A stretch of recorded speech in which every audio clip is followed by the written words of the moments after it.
ఇప్పుడు ఈ ఎన్ఎండి వాహనాలు ఏవైతే ఉన్నాయో తీసుకొచ్చినప్పుడు ఏమంటున్నారంటే రేషన్ డిపోల వద్ద వాడు రేషన్ డీలర్ యొక్క ఎవరైతే ఉన్నారో రాష్ట్రంలో 29,500 దాకా ఉన్నారు.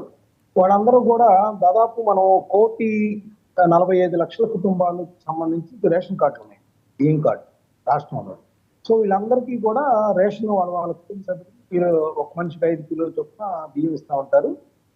ఈ వాహనాలు రాకముందు ఏంటంటే పరిస్థితి, రేషన్ డిపో డీలర్ల ఇష్టారాజ్యంగా ఉండేది. అంటే మార్నింగ్ టైము ఎప్పుడో అతను తోచినప్పుడు వస్తాడు, క్యూలో నుంచోవాలి, వెయిట్ చేయాలి, అతను వచ్చేదాకా వెయిట్ చేసిన తర్వాత ఆ బియ్యం తీసుకొని రావాలి. దీనికి టైమింగ్స్ అనేది మామూలుగా నిబంధనల ప్రకారం ఉన్నప్పటికీ కూడా ఆ టైమింగ్స్ మెజారిటీ ఆఫ్ రేషన్ డీలర్లు పాటించేవాళ్ళు కాదు. నిజానికి క్యూల్లో నిలబడాలి, అవన్నీ కూడా చాలా ఇబ్బంది ఉంది, దానిలో ఎటువంటి అనుమానం లేదు.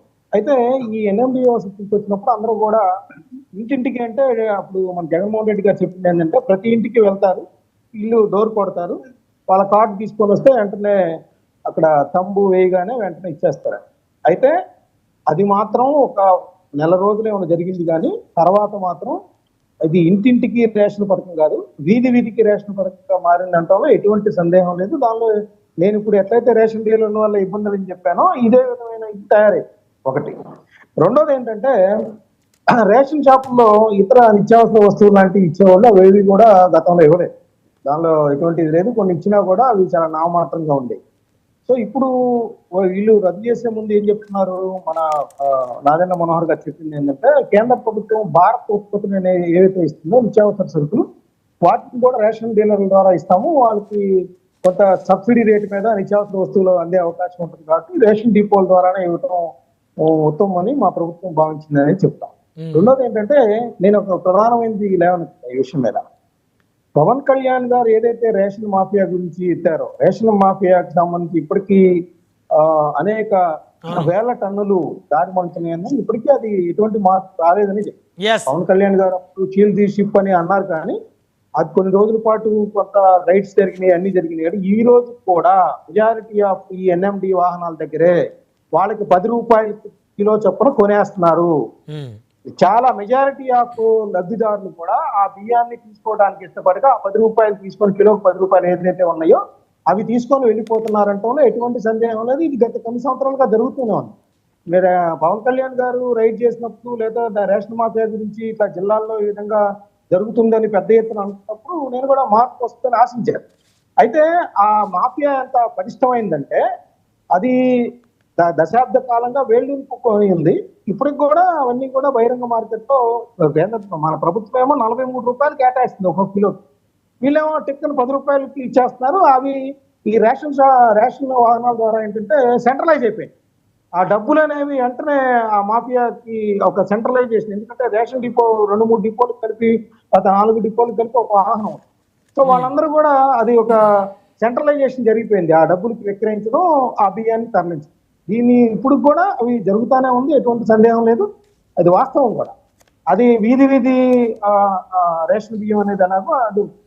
రెండోది ఏంటంటే ఈ 9,260 మంది ఇచ్చిన వాటిల్లో దాదాపు ప్రభుత్వం గణాంకాలు చెప్తుంది ఏంటంటే 30% మంది తీసుకోలేకపోతున్నారు. ఇది ఇంటింటికి వెళ్ళి ఇద్దామనే ఒక మహోన్నత ఆశయం చెప్తున్నా కూడా వాళ్ళు అది సత్ఫలితాలను ఇవ్వలేదనేది వాళ్ళు తెలిసిన అంశం.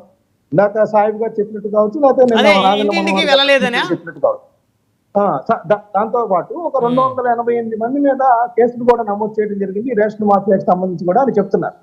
నేననేది ఏంటంటే సరే, ఇప్పుడు రేషన్ బియ్యం అనేది ఈ ప్రభుత్వ విధానం, ఇప్పుడు వైఎస్ఆర్సీపీ ప్రభుత్వం తీసుకొచ్చిన వాలంటీర్ల వ్యవస్థని రద్దు చేసింది, అదేవిధంగా దీన్ని కూడా రద్దు చేసిందంటే ఏ ప్రభుత్వం వచ్చినప్పుడు ఆ ప్రభుత్వం వాళ్ళకి అనుకూలంగా ఉండేవి లేదా ప్రజలకు మేలు జరిగే విధానంలో మార్పులు చేస్తూ ఉంటాయి, దానిలో ఎటువంటి సందేహం లేదు.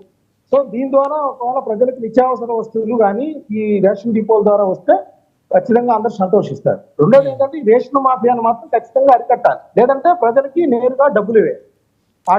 ఇప్పుడు ఆ చర్చ కూడా నడుస్తూ ఉన్నట్లయితే తెలుస్తుంది మస్తాన్ రావు గారు. ఎందుకంటే ఎన్నికలకు ముందు జనసేన పార్టీ అధినేత పవన్ కళ్యాణ్ గారు ప్రజలకు ఇచ్చినటువంటి హామీ ఏదైతే ఉందో, ఎందుకంటే ఎక్కువ మంది ఈ రేషన్ బియ్యం చాలా వరకు ఇప్పుడు తింటలేదు కాబట్టి వారికి డబ్బుల రూపంలోనే ఇస్తే, నగదు రూపంలో ఇస్తే వారికి కావాల్సినవి వారు కొనుక్కుంటారు అనేటువంటిది కూడా చంద్రబాబు గారితో పవన్ కళ్యాణ్ గారి చర్చలు నడుస్తున్నట్టు, దానికి ఆయన ముఖ్యమంత్రి గారు సానుకూలంగానే ఉన్నట్టు అయితే డిస్కషన్స్ అయితే నడుస్తున్నాయి. నిజంగా అది గనక ఇంప్లిమెంట్ అయితే చాలా సంతోషం. ఎందుకంటే ఆ డబ్బులు పేదవారికి ఇస్తే వాళ్ళకి నచ్చినటువంటి ఆహారం సంబంధించిన ధాన్యాలు కొనుక్కుంటారు, వారికి నచ్చిన బియ్యం, నచ్చిన పప్పు కొనుక్కుంటారు వాళ్ళు. ఖచ్చితంగా అండి. దానిలో ఏంటంటే 43 రూపాయలు కనీసం 25 రూపాయలు ఇచ్చినా చాలా ఉపయోగపడుతుంది. ఇప్పుడు వాళ్ళకి 10 రూపాయలు వస్తున్నాయి రేషన్ మాఫియా. అవును, కిలోకి 10 రూపాయలు వస్తున్నాయి. 10 రూపాయలు ఇచ్చినా సంతోషిస్తారు. చివరికి ఈ బియ్యం అన్ని పోయి ఆ రేషన్ మాఫియా చేతుల్లో పడి వాళ్ళేమో వేల కోట్లు సంపాదిస్తా ఉన్నారు, పేదవాడికి ఏమో నోటి దగ్గరికి రావట్లేదు, మట్టి కొడుతున్నారు. అదొకటి సార్. ఇంకోటి ఒక్క నిమిషం, ఒక మీట్లో కంప్లీట్ చేస్తాను. ఇప్పుడు ఏదైతే రేషన్ డీలర్లు గతంలో ఇబ్బందులు పెట్టారో లబ్ధిదారులు పేదలను కానీ వాటిని వాళ్ళ యొక్క రేషన్ దుకాణాల్లో సీసీ కెమెరాలు